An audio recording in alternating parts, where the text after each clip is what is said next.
Hello friends, welcome to my channel. இன்றைக்கி என்னோடய பொண்ணுக்கு பிறந்த நாள், அதனால் பர்த்டே செலிப்ரேஷன் தான் இந்த வீடியோ.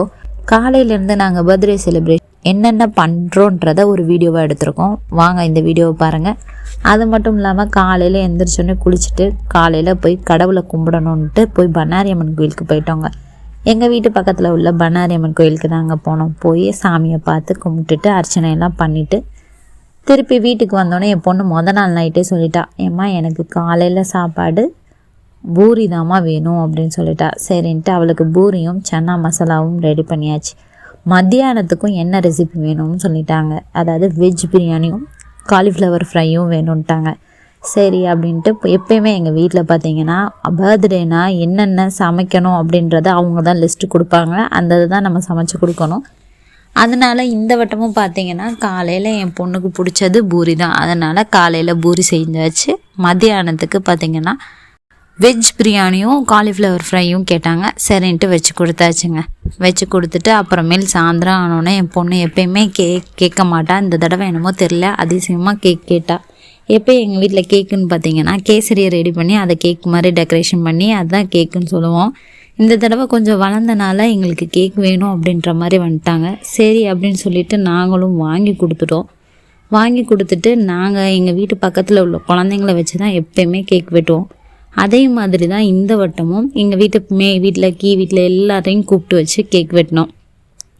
கேக் வெட்டிட்டு அப்புறமேல் என் பொண்ணு எப்போயுமே கிஃப்ட் எதிர்பார்ப்பா.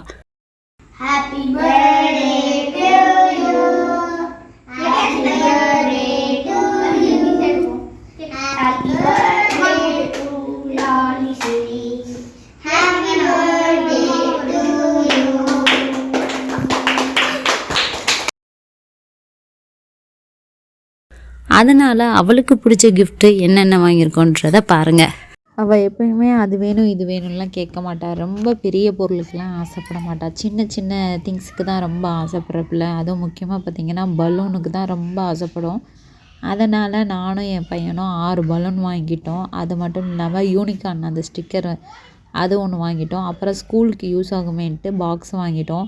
இவளை விட்டுட்டு தான் நாங்கள் கிஃப்ட் வாங்க போனோம். இவளுக்கு அந்த சர்ப்ரைஸ் ரொம்ப பிடிக்கும். அதனால் சரின்ட்டு இவளை விட்டுட்டு போயிட்டோம். இவளும் நைட்லேருந்து கேட்டுக்கிட்டு இருந்தா, இது என்ன கிஃப்ட்டுன்னு. இல்லை நீ காலையில் பார்த்துக்கலாம் அப்படின்னு சொல்லிட்டு நாங்கள் விட்டுட்டோம். சரின்ட்டு அதை ஓப்பன் பண்ணுறப்பே கண்டுபிடிச்சிட்டா இது பாக்ஸ் தான் அப்படின்ட்டு. அப்புறமேல் நாங்கள் இல்லை நீ ஓப்பன் பண்ணிப்பார் அப்படின்னு சொல்லிட்டு நாங்களும் ஓப்பன் பண்ண வச்சுட்டோம். ஓப்பன் பண்ணி பார்த்தா நான் தான் சொன்னேன் இல்லை பாக்ஸ் தானே, எனவே நீங்கள் ஏமாத்துறீங்க அப்படின்னு சொல்லிக்கிட்டு இருந்தா. அப்புறம் சரின்ட்டு அந்த பாக்ஸை ஓப்பன் பண்ணி எங்களுக்கே அங்கே ஒரு ட்விஸ்ட்டு நடந்துச்சு. ஏன்னா அந்த பாக்ஸ் வாங்குறப்ப நாங்கள் அது ஒரு பிங்க் கலரில் இருக்குது, ஒரு பொம்மை படம் போட்டிருக்கு, அதுவும் கேர்ள் படம் போட்டிருக்கனால குழந்தைங்க என் பாப்பாலாம் பார்பி படம் அப்படி தான் ஆசைப்படுவா. அதனால் சரி அந்த படம் இருக்குன்ட்டு நானும் என் பையனும் அந்த பாக்ஸை வாங்கினோம். ஏன்னா நிறைய பாக்ஸ் வந்துருந்துச்சு. அதில் பார்த்தீங்கன்னா கால்குலேட்டர்லாம் வச்சு இப்போ புதுசாக பாக்ஸ் வந்துச்சு. அது மட்டும் இல்லாமல் லாக்கர்லாம் வச்சு வந்திருக்கு. ஆனால் இதெல்லாம் என் பொண்ணு மிஸ் பண்ணிடுவா. அது இல்லாமல் லாக்கர்லாம் இருந்துச்சுன்னா பாஸ்வேர்டெலாம் மறந்துடுவா அப்படின்னு சொல்லிட்டு நான் எப்போயும் உள்ள பாக்ஸ் வாங்கினோன்னே அப்போ பார்த்தீங்கன்னா லைட் இருந்துச்சு. எங்களுக்கே அது புதுசாக இருந்துச்சு. எங்களுக்கே சர்ப்ரைஸாக தான் இருக்குது யாலிசை, இதை நாங்கள் பார்க்கவே இல்லை, இப்போ தான் நாங்களே பார்க்குறோம் அப்படின்னு சொல்லிட்டு இந்த பாக்ஸில் எப்படி லைட் எரியுதுன்னு எங்களுக்கு தெரியல. அதுவே ரொம்ப கன்ஃபியூஷனாக இருந்துச்சு. இது பட்டன் எதுவும் இருக்குதா அப்படின்ட்டு. அப்புறமேல் பார்த்தா அந்த இது மேலேயே இருக்குது. நாங்களும் ஒவ்வொரு இடமா அமைக்க கடைசி எந்த இடத்துல பட்டன் இருக்குன்றதை அப்போ தான் பார்த்தோம். பார்த்தீங்கன்னா இங்கே பாருங்கள், ஒவ்வொன்றா செக் பண்ணுறோம். அப்போ தான் தெரிஞ்சிச்சு அங்கனக்குள்ளே தான் அந்த பட்டன் இருக்குது. அது வரையும் எங்களுக்கு தெரியாது. இந்த பார்பி இருக்கிறனால இந்த பாக்ஸை நாங்கள் செலக்ட் பண்ணோம். ஆனால் கடைசி பார்த்தா அந்த பாக்ஸில் லைட் இருந்தது. எங்களுக்கே ஒரு சர்ப்ரைசிங்காக தான் இருந்துச்சு. அதுக்கடுத்து பார்த்திங்கன்னா அவள் இந்த மாதிரி நெய் பாலிஷ் கேட்டிருந்தா ஏற்கனவே. அதனால் சரி அதையும் ஒன்று வாங்கிடுவோம் அப்படின்னு சொல்லிட்டு வாங்கியாச்சு. இருக்கிறதுலே அவள் சந்தோஷப்பட்டது பார்த்திங்கன்னா இந்த பலூன் தான். இந்த பலூனை வச்சு அவங்க பார்த்திங்கன்னா தண்ணியெல்லாம் பிடிச்சி வாட்டர் பலூன் கேம் விளாட ஆரம்பிச்சிட்டாங்க.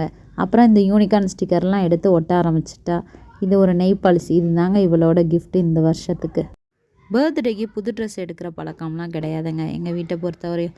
புது ட்ரெஸ் ஏற்கனவே இருந்துச்சுன்னா அதை பர்த்டேக்கு வச்சு போடுவோமே தவிர புதுசாலாம் ட்ரெஸ் வாங்க மாட்டோம். இது ஆல்ரெடி ஏற்கனவே புதுசாக இருந்துச்சு. அதனால் சரி அப்படின்னு சொல்லிட்டு அதையே போட்டுக்கிட்டா. எங்கள் வீட்டை பொறுத்தவரை பர்த்டே செலிப்ரேஷன்னா அந்த குழந்தைங்களுக்கு என்னென்ன டிஷ் வேணும், அதாவது வீட்டிலேயே செஞ்சு கொடுக்கணும், அவங்களுக்கு பிடிச்சத செஞ்சு கொடுக்கணும். அதனால் நாளே நாங்கள் கேட்டுருவோம் அவங்களுக்கு என்ன சாப்பாடு வேணும், என்ன செய்யணும்னு. அதை கேட்டுட்டு அதை செய்கிறது தான் எங்களுக்கு பர்த்டே செலிப்ரேஷன். அதில் தான் அவங்க அவ்வளோ ஒரு ஹாப்பியாக இருப்பாங்க. அந்த ஹாப்பினஸ்ஸை சொல்லவே முடியாது. இந்த தடவை புதுசாக ட்ரை பண்ணியிருக்காங்க. இந்த வீடியோ உங்களுக்கு பிடிச்சிருந்துச்சுன்னா லைக் பண்ணுங்கள், ஷேர் பண்ணுங்கள், மறக்காமல் சப்ஸ்கிரைப் பண்ணுங்கள். தேங்க்ஸ் ஃபார் வாட்சிங். நெக்ஸ்ட் வீடியோவில் பார்க்கலாம்.